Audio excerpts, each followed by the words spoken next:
आनंद और बोध का लक्षण है अंतकरण में सात्विक विकार।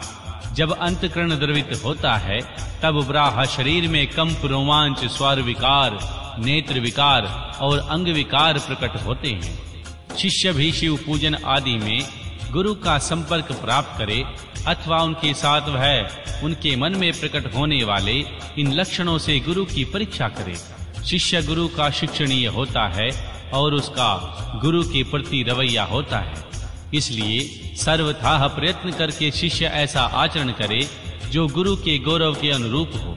जो गुरु है वह शिव कहा गया है और जो भगवान शिव है वह गुरु माना गया है।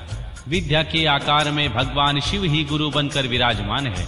जैसे भगवान शिव है वैसी विद्या है, वैसी विद्या है वैसे गुरु है, और वैसे भगवान शिव विद्या और गुरु के पूजन से समान फल मिलता है। भगवान शिव सर्वदेवा आत्मक हैं और गुरु सर्व मंत्रमय। अतः संपूर्ण यत्न से गुरु की आज्ञा को शिरोधार्य करना चाहिए। यदि मनुष्य अपना कल्याण चाहने वाला और बुद्धिमान है तो वह गुरु के प्रति मन, वाणी और क्रिया द्वारा कभी मिथ्याचार, कटपूर्ण बर्ताव न करे। गुरु आज्ञा न दे तो शिष्य सदा उनका हित और प्रिय करे, उनके सामने और पीठ पीछे उनका कार्य करता रहे। ऐसे आचार से युक्त गुरु भक्त और सदा मन में उत्साह रखने वाला जो गुरु का प्रिय कार्य करने वाला शिष्य है वही शैव धर्म के उपदेश का अधिकारी है। यदि गुरु गुणवान, विद्वान, परमानंद का प्रकाशक, तत्ववेता और भगवान शिव का भक्त है तो वही मुक्ति देने वाला है, दूसरा नहीं। ज्ञान उत्पन्न करने वाला जो परमानंद जनित तत्व है उसे जिसने जान लिया है वही आनंद का साक्षात्कार करा सकता है। ज्ञान रहित नाम मंत्र का गुरु ऐसा नहीं कर सकता। नौकाएं एक दूसरे को पार लगा नहीं सकती, किंतु क्या कोई शिला दूसरी शिला को तार सकती है? नाम मात्र के गुरु से नाम मात्र की ही मुक्ति प्राप्त हो सकती है। जिन्हें तत्व का ज्ञान है वे ही स्वयं मुक्त होकर दूसरों को भी मुक्त करते हैं।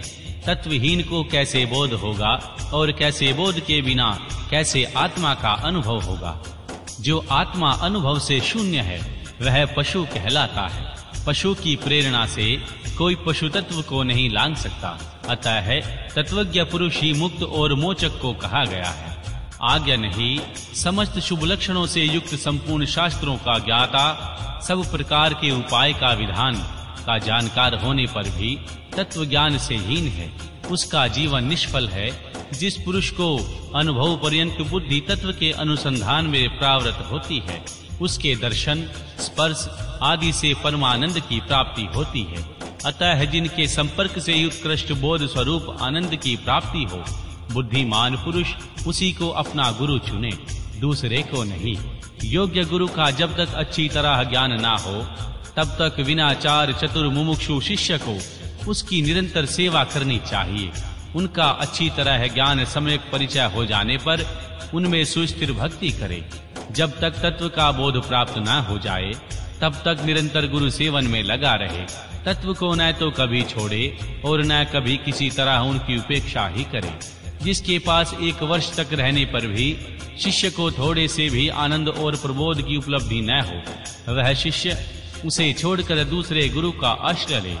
गुरु को भी चाहिए वह अपने आश्रित ब्राह्मण जातीय शिष्य की 1 वर्ष तक परीक्षा करे, क्षत्रिय शिष्य की 2 वर्ष और वैश्य शिष्य की 3 वर्ष तक परीक्षा करे। प्राणों को संकट में डालकर सेवा करने और अधिक धन देने आदि का अनुकूल प्रतिकूल आदेश देकर उत्तम जाति वालों को छोटे काम में लगाकर और छोटों को उत्तम काम में नियुक्त करके उनकी धैर्य और सहनशीलता की परीक्षा करे। गुरु के तिरस्कार करने पर जो विषाद को नहीं प्राप्त होते वे ही संयमी, शुद्ध, भगवान शिव के संस्कारी, कर्म के योग्य हैं। जो किसी की हिंसा नहीं करते, सबके प्रति दयालु होते हैं, सदा हृदय में उत्साह रखकर सबका कार्य करने को तैयार रहते हैं, अभिमान शून्य, बुद्धिमान और स्पर्धा रहित होकर प्रिय वचन बोलते हैं, सरल, कोमल, स्वच्छ, विनयशील, सुस्थिरचित्त, शोचाचार से संयुक्त और शिव भक्त होते हैं। ऐसे आचार व्यवहार वाले द्विजातीय को मन, वाणी, शरीर और क्रिया द्वारा यथोचित रीति से शुद्ध करके तत्व का बोध कराना चाहिए।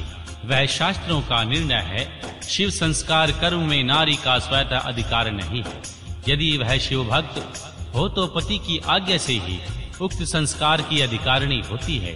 विधवा स्त्री का पुत्र आदि की अनुमति से और कन्या का पिता की आज्ञा से भगवान शिव के संस्कार में अधिकार होता है। शूद्रों, पतितों और वर्ण शंकरों के लिए षडश शोधन शिव संस्कार का विधान नहीं है। वे यदि परम कारण भगवान शिव में स्वाभाविक अनुराग रखते हो तो भगवान शिव का चरणोदक लेकर अपने पापों की शुद्धि करें।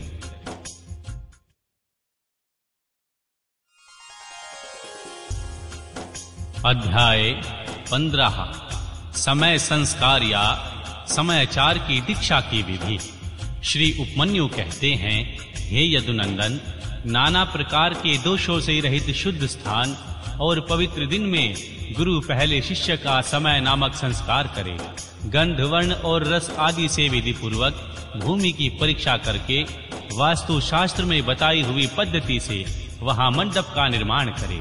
मंडप के बीच में वेदी बनाकर 8 दिशाओं में छोटे छोटे कुंड बनाए। फिर ईशान कोण में या पश्चिम दिशा में प्रधान कुंड का निर्माण करे।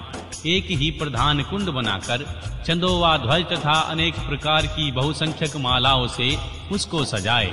तत्पश्चात वेदी के मध्य भाग में शुभ लक्षणों से युक्त मंडल बनाए।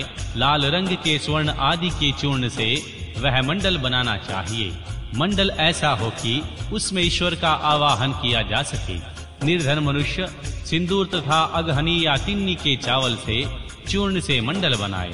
उस मंडल में 1 या 2 हाथ का श्वेत या लाल कमल बनाए। 1 हाथ के कमल की कर्णिका 8 अंगुल की होनी चाहिए। उसके केसर 4 अंगुल में हो और शेष भाग में अष्टदल आदि की कल्पना करे। 2 हाथ के कमल की कर्णिका आदि 1 हाथ वाले से 2 गुनी होनी चाहिए। उक्त वेदी या मंडप के ईशान कोण में पुनः एक वेदी पर 1 हाथ या आधे हाथ का मंडल बनाए और उसे शोभाजनक सामग्रियों से सुशोभित करे।